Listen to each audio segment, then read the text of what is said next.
Assalamualaikum warahmatullahi wabarakatuh. Di kesempatan kali ini saya akan membagikan video tutorial cara pengaplikasian SPSS untuk materi pengujian hipotesis 2 sampel. Kita tahu ilmu statistik itu pada hakikatnya merupakan alat untuk menjawab suatu permasalahan dengan menggunakan data. Nah, data yang kita gunakan itu hasil dari data populasi. Nah, kita tahu bahwasanya populasi itu jumlahnya sangat tidak terbatas atau besar gitu kan, ranknya besar. Nah, sehingga kita menggunakan data yang lebih kecil yaitu sampel. Nah, hasil dari kesimpulan sampel itu merupakan penaksiran atau pendugaan. Nah, oleh karena itu biasanya peneliti hasil dari pendugaan itu yang harus diuji kebenarannya dengan menggunakan uji hipotesis. Nah, dasar teorinya, hipotesis pada dasarnya merupakan anggapan yang mungkin benar dan sering digunakan sebagai dasar pembuatan keputusan atau pemecahan persoalan. Nah, hipotesis itu ada dua. Yang pertama hipotesis nol, yang merupakan hipotesis statistik yang akan diuji atau dites. Kemudian ada HA atau hal hipotesis alternatif, atau nanti bisa disimbolkan dengan H1. Nah, itulah merupakan kebalikannya atau lawannya. Nah, selanjutnya yaitu kita akan mengenal dengan jenis kesalahan. Jenis kesalahan, type of error. Ada dua jenis kesalahan dalam pengujian hipotesis. Yang pertama, kesalahan jenis 1 atau type 1 error.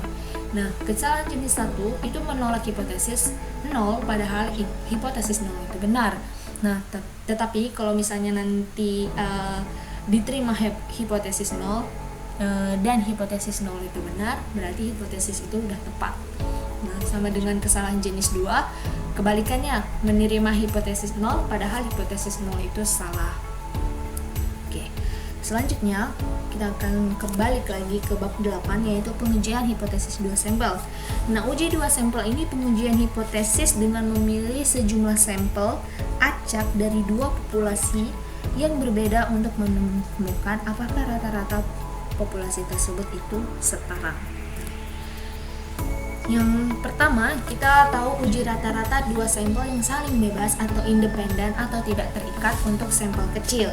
Nah, kita tahu sampel kecil itu menggunakan uji T. Nah, uji T ini kita gunakan untuk sampel atau jumlah data yang kurang dari 30.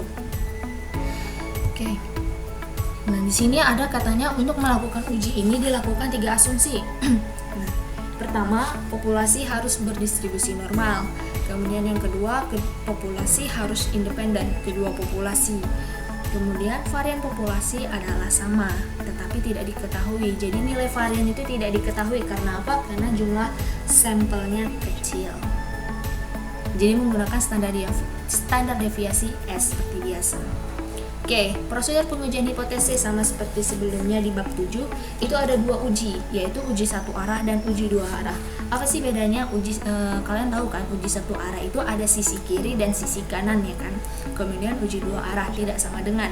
Nah, uji satu arah ini misalnya nanti ada hipotesis nolnya rata-rata 1 berarti sama dengan rata-rata 2 gitu kan, atau nanti hipotesis alternatifnya yang rata-rata 1 lebih kecil atau lebih besar dari rata-rata kedua. Sedangkan uji dua arah itu tidak sama dengan, berarti tidak terdapat perbedaan atau terdapat perbedaan. Oke, selanjutnya uji dua sampel berpasangan atau pair untuk sampel kecil. Nah, masih untuk yang sampel kecil berarti kita menggunakan uji T.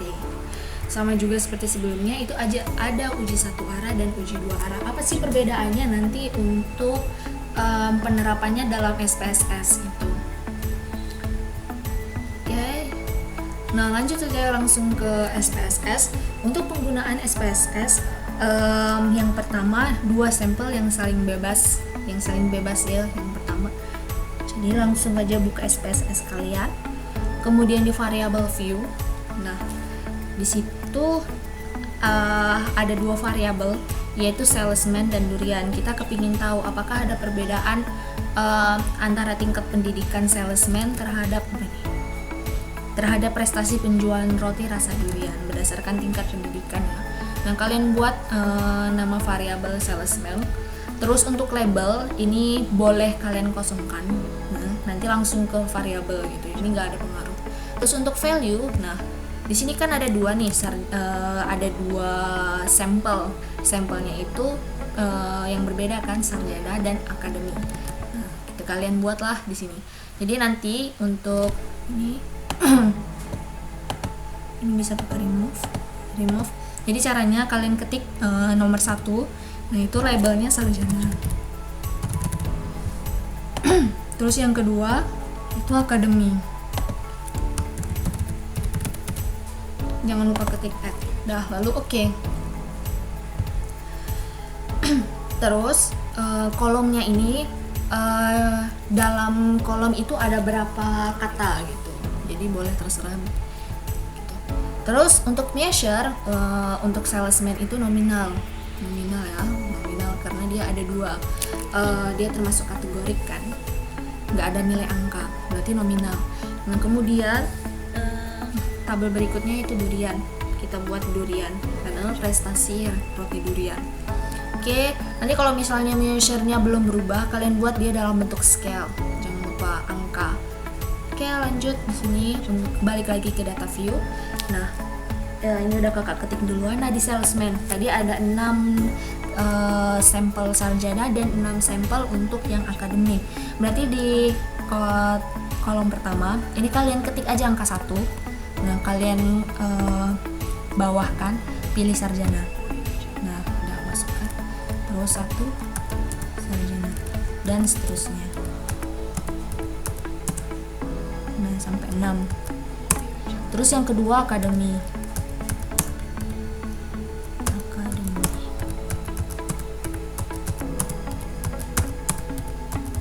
Oke. Sama seperti sebelumnya, kita menggunakan analyze, kemudian compare means, lalu independent sample t-test. Nah, kan ini jumlah datanya ada 12. Kemudian dia saling bebas atau tidak terikat. Berarti kita menggunakan independent sample t-test. Nah, untuk tes variabelnya kita masukkan durian angkanya, terus grouping variabel. Nah, ini masukkan ke pendidikan spesimen. Nah, lalu kita define groups. Nah, grup 1 itu merupakan sarjana, grup 2 merupakan akademik. Kemudian continue, lalu option. Nah, option ini untuk mengubah confidence interval atau nilai alfanya kan. Nah, kebetulan di sini diminta 95%, berarti daerah kritisnya 5%. Continue, kemudian oke.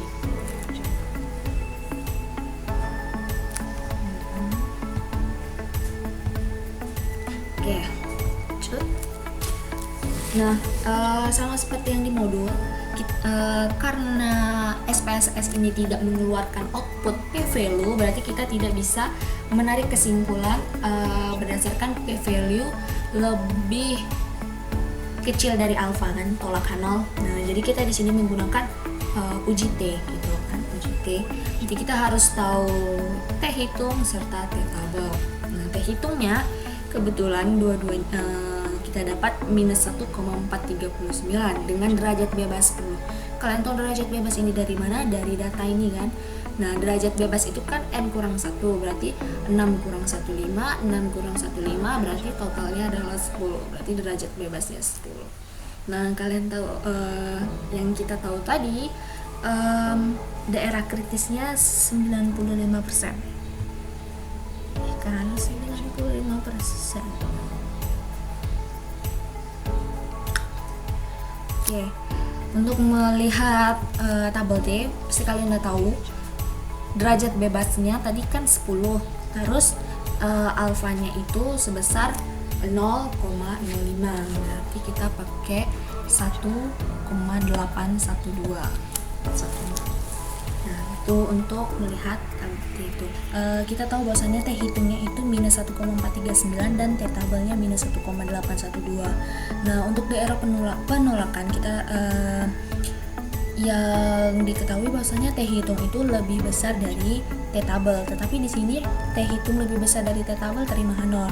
Nah, logisnya kalau misalnya kita bagi atau kalikan semua sisi kanan sisi kiri dengan minus gitu kan, otomatis kan kita dapat bahwasanya 1,439 ini lebih kecil dari 1,8. Nah, T hitung lebih kecil dari T tabel berarti dia terima H0 ya kan. Kalau T hitung lebih besar dari T tabel, dia tolak H0. Jadi ingat aja, T hitung lebih besar dari T tabel itu untuk tolak H0. Tapi kalau T hitung lebih kecil dari T tabel berarti dia terima H0. Nah, untuk hipotesis 0, alternatif 0-nya itu mu1 sama dengan mu2, berarti sama nilainya kan, berarti tidak terdapat perbedaan. Itu hipotesis 0 ya, maka dari itu dapat disimpulkan bahwasanya tidak terdapat perbedaan antara prestasi penjualan roti durian dengan tingkat pendidikan salesman, baik itu sarjana maupun akademik. Sedangkan untuk hipotesis alternatif atau HA atau H1-nya ya, mu1 tidak sama dengan mu2 ya kan, berarti terdapat perbedaan. Selanjutnya untuk uji T2 sampel yang berpasangan atau paired dengan menggunakan SPSS. Nah, di sinilah perbedaannya. Oke, lanjut kalian ketik